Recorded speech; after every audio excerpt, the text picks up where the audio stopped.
Standing up in McKinney. This is According to Callus. Episode 709 coming to you on January the 10th, 2025. It's Friday. So we're going to do a 5 for Friday. Friday 5, right? Okay. Before we get into that, let me remind you,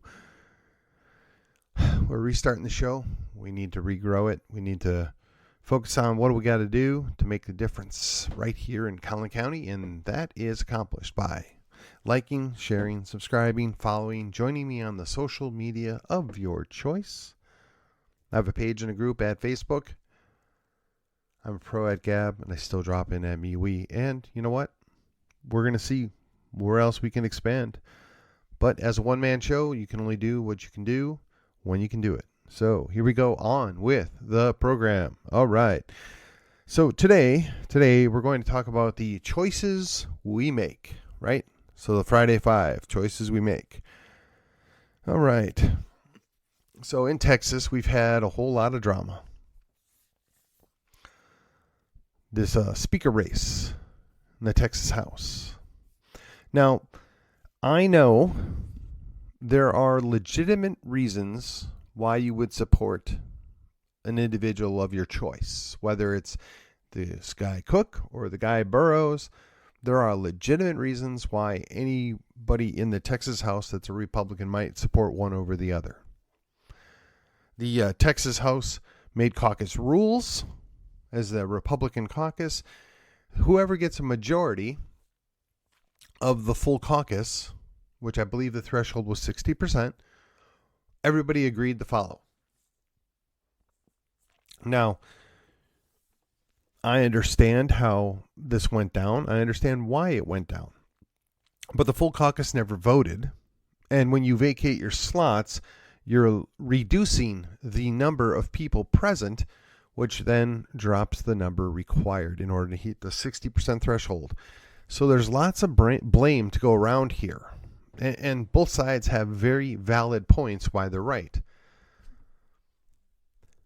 I guess I regret to inform you that I'm not going to lose sleep one way or the other, no matter who the speaker is, because I fully expect that I'm going to be let down no matter what happens. So while I'm going to, hope and pray that everybody comes to their senses and does the right thing, I'm going to expect that the Republicans are going to hold to the premise that if you are the party in power, you need to actually act like the party in power, because we know when the shoe's on the other foot, that will not be reciprocated. The Democrats in power will never, ever play games and play nice with us. And the fact that they don't see that, or they don't want to see that, concerns me. Now, it could be because they just don't care. In other words, they need a good scapegoat. It could be that they're actually fine with that. Or it could be that a whole number of these people that are, we'll say, nominally conservative are in fact Democrats that just got kicked out of the Democrat Party. I mean, once upon a time, there were things called conservative Democrats. Well, once upon a time, Texas was full of Democrats that were conservative by anybody's measure. So they migrated over to the Republican Party when it became a one-party state the other way. And they're holding true to the things that they want to get done. They're doing just enough to give, just enough to claim to be conservative, but this is where we stand. Now, notwithstanding my own personal displeasure with the term conservative, and I've often remarked that they haven't conserved anything, I understand they're fighting to keep the culture. I understand they're fighting to keep things consistent here in Texas. I get it. The branding could be better. The messaging could be better. But I understand what they're wanting. I'm not convinced that, one side is 100% right and the other one is 100% wrong. That being said, I did read an email sent out by one of the state reps that explained pretty much what I just laid out to you. And they brought up the fact that last go round, there were a couple of state reps that defiantly voted against the person that ultimately was the speaker. As Republicans, they voted for somebody else. And they wondered why those guys didn't get lambasted or punished by the grassroots. Well, I think the difference is they didn't collude with Democrats, right? They didn't, their change didn't affect the outcome. In other words, the Republicans had met the threshold, and even though a number of people weren't thrilled with the speaker last go-around, it was already a done deal. So a couple of Republicans saying, yeah, I'm not going to go along with this because we were cheated. I respect that, and it's not the same thing. It's a valid point in that they should have been called to question, and I'm sure once they gave their response and their explanation, we would land with the same conclusion I've taken. You didn't change the outcome. It was a protest vote. I get it. That's not what we're dealing with now. We're dealing with collusion with Democrats to get the person that they prefer elected. It would seem to me that it would be in all of our best interests if a majority of Republicans actually supported the person that was going to ultimately become the speaker. And in years past, they've been able to force the hand of a lot of Republicans because they'd say, well, I'm already going to win. I already have the bulk of the Democrats along with me, and I've got a plurality of Republicans. So you can come along and go along to get along and get those sweet gigs that I'm going to assign you, or you can be on the outs and get nothing done, and we'll kill every bill that you want to put forward. And if you're not careful, we'll catch you doing something stupid, perhaps illegal, and throw you out of the House while turning a blind eye to the many other members that do equally off-putting things. But that's the thing, right? You have to make a decision. Am I going to support the person that's going to ultimately win as the speaker and maybe be an effective legislator this term or not? And that's going to be weighing heavily on the hearts, I'm sure, of some of these swing voters, if you will, in the Texas House caucus vote that's happening in 4 days now, I think. So pay attention, folks. Pay attention. Item number 2, school choice. Now, I know we've had a lot of back and forth on this, and I think that there are valid arguments on both sides of this equation, by the way. I think there are any number of ways that you could redefine school choice to make it sound absolutely terrible or to sound fantastic. For myself, I tend to side on the conclusion that apart from doing away with government education, which isn't going to happen, but apart from doing that, we have to do whatever we can to give people options. I don't know that that includes vouchers. I don't know that that includes tax rebates. I'm not sure how you do that without a bunch of strings being attached. Oh, I know. We're assured that there'll never be any strings. There'll never be any requirements, but that's just simply not the way the world works. When you give somebody money, you start to put requirements on it. It's a given. It's a known thing. It's how bureaucracy works. So as much as I like the notion and the idea of school choice, the implementation is a far bigger concern. That being said, I absolutely do not want to defend the current system. I absolutely do want to make it clear that I think the current system is broken, or perhaps I could make the argument that it's working the way it was designed, which means it does not serve the people that in fact are using it, but the people that designed it. It's how the question is then, how do you fix it? Or what could be done to mitigate how bad it has become? Those are all very interesting questions. And honestly, I'm very inclined to reach out to some subject matter experts on this over the next couple of months to see if we can come up with some answers. Indeed, one of the clubs I belong to is interested in having a roundtable on this. In fact, the Republican Party itself in Collin County, once assuming we can get past some of our other dramas, is considering having a discussion, an open forum on the idea of, if we're going to have school choice, what might that look like, and how might we do that to protect everybody involved in it? I think that we, the people, are clamoring for better options than the government schools that we currently have. And we're all curious on how that's going to happen and what is it going to cost and how is it going to work. To me, that is the most important thing that might occur this session. And we probably ought to have some answers before we get into it. Cut that short. Item number 3.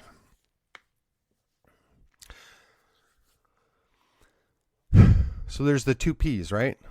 The principles and the pragmatist, or the principalist and the pragmatist. So we're going to start with pragmatist, right? P number 1, pragmatist. This directly ties into the item number 1, right? As a pragmatic thing, I accept that the person is going to be the speaker whether I support them or not. Ought I not just support them publicly so that I can at least cut a deal where I might be able to do something? So a degree of respect is put forth from me on that, because it does no good to go to the Texas House and get nothing done. Unless, and we'll get to that in a minute. So there's something to be said about being a pragmatist. There's something to be said about getting the best deal that you can. There's something to be said to accepting the world the way it is. There's something to be said for accepting that you yourself can't necessarily make the change, but perhaps if you're involved with the system or the process, you can affect the outcome. I strongly believe that's the case in most situations. That kind of determines a lot of times how I choose to act or respond. All right, so I'm going to jump over to item number 4, which is, of course, the principles or the principalist, right? The principalist is going to stand on their own. They're going to often be the lone wolf, the lone agitator, if you will. They're going to be your Ron Paul or Thomas Massey. They're going to get respect and support of a small percentage of the general population, grudging respect of a lot of other people that are involved that ultimately gave into a certain amount of pragmatism. But they're also going to have to deal with the fact that they're ostracized and they really can't get the things done that they want to do. However, and this is where we get to the unless the express purpose was there to do one of a couple of different things. One is move the Overton window, right? Force the issue. 2, serve as an iconoclast, right? I'm the person there bringing up the things that nobody else would bring up. I'm there making a difference just from the standpoint that I am there. Or 3, I'm there to give cover and push things so that the people that are maybe not as tough or as independent as I am can get the things done that are a step or two towards the ultimate goal, which again kind of goes along with moving the Overton window. But in either case, that iconoclast, the principalist, has a very important purpose. And it has to deal with how they're treated, how they function, and quite frankly, how effective are they? We've had other iconoclasts or principalists that have been elected. Some have been more successful than others. And I have always appreciated them because I looked at it with the hope that that is what they were trying to do. And that was what their actions were in fact showing. I haven't always been right. That gives the pragmatists cover to pull things off and get things done that otherwise wouldn't have happened. They could and should work in tandem. They should be of a like mind or on the same team. But unfortunately, out of the pragmatists, you get the sellouts. Now, maybe that sounds rude or wrong, but when you're willing to give up all of your principles, when you're willing to sacrifice everything just to, quote, stay in power, or just to keep getting invited to those dinner parties. I mean, we all recall the L. Rushbrough talking about these things, right? The great one. And he would talk about the Republicans would sell out just so they could be part of the social mix. The conservatives really were conservatives or the baby face, right? Other people have referred to all the politics in Washington and to a lesser extent Austin as WWE style show, right? You got your faces and your heels. They're all there to play their part and the outcome's foreknown, and we get a good show out of it. Well, I'm not enthusiastic about that, but I fully accept that may very well be the case. So there you go, items 3 and 4. The pragmatist and the principalist. Okay, on to item number 5.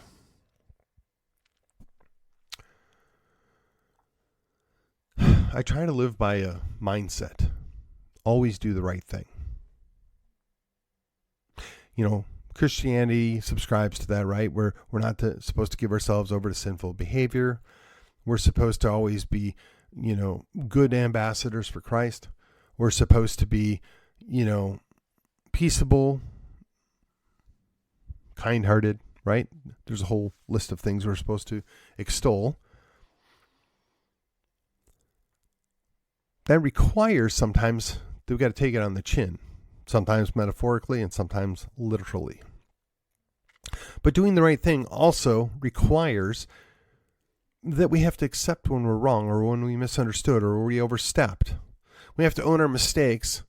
We have to fess up. We've got to do the best that we can to make things right for everybody involved. So, as much as I am distressed about what's gone on in my home county, in my Republican Party, in to a lesser extent, my state Republican Party, I think that it's worthy of the time that we need to talk about what is the right thing. Because there are a range of things or opinions or ideas that all come under the auspices of being a Republican. Now, I know as a Christian man, it is disappointing when I run across people that say they're pro-choice Republicans or say they're pro-choice Christians.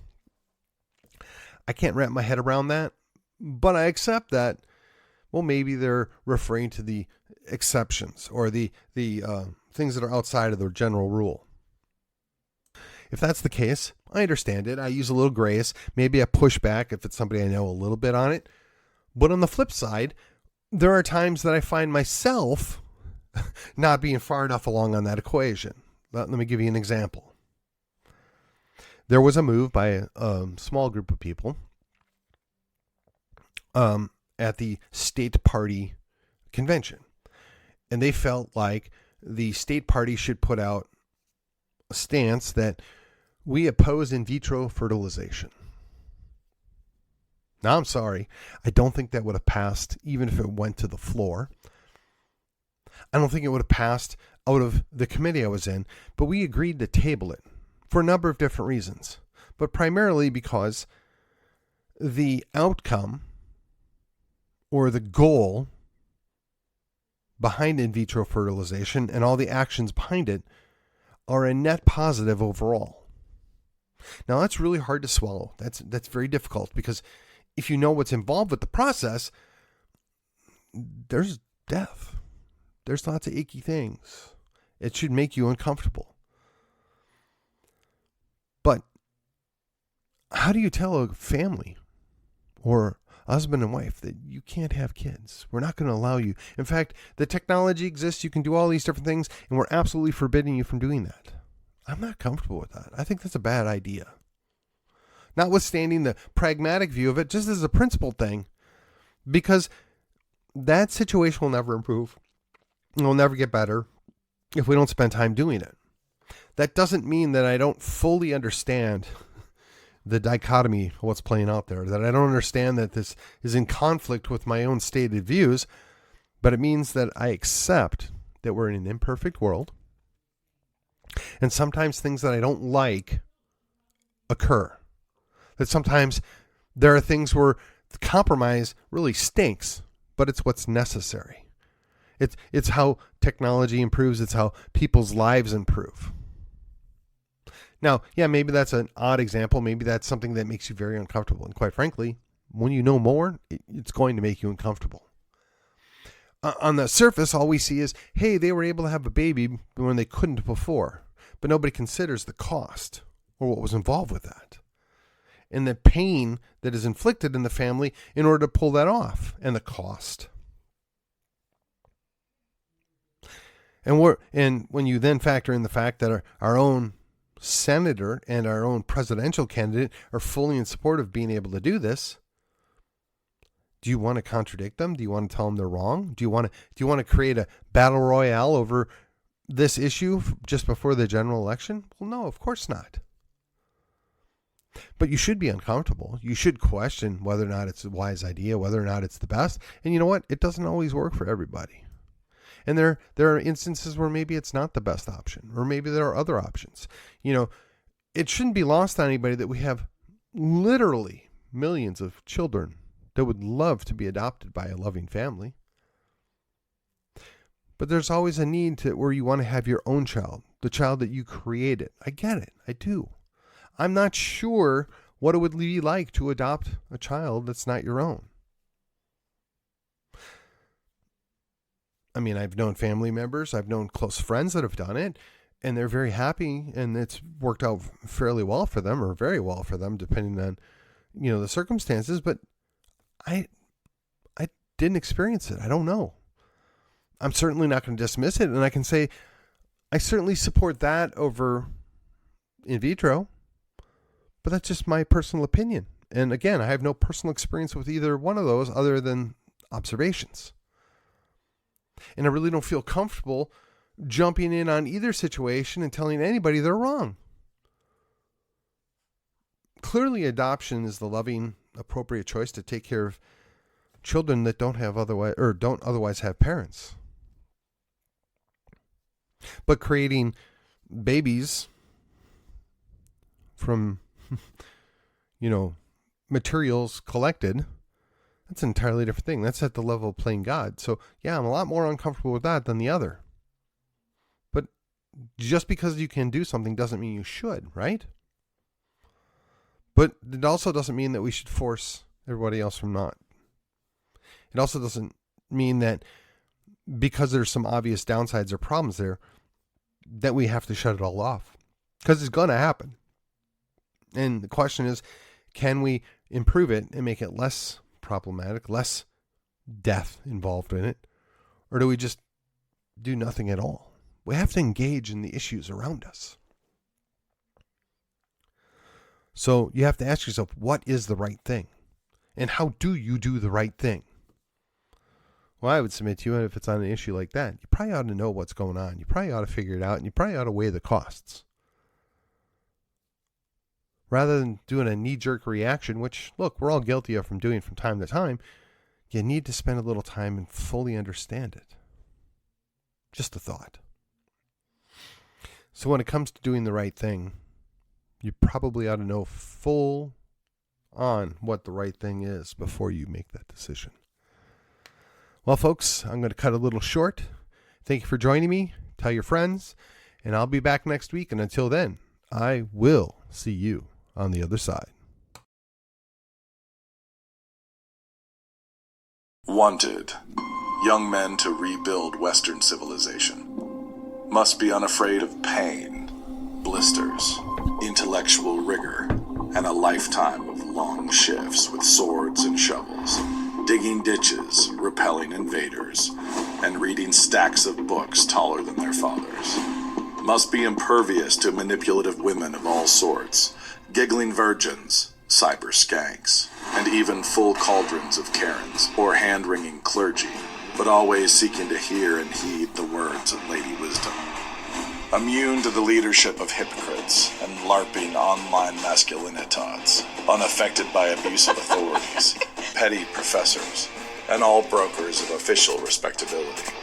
Willing to hoist the Jolly Roger and Johnny Cash's favorite finger whenever faced with idolatry. Long-suffering joy and determination required. Must be willing to dwell among the tombs and graves of the long dead, seeking truths that cannot die. Exhaustion guaranteed. Conflict guaranteed. Mortality guaranteed. New St. Andrews College. Liberal arts for the undaunted.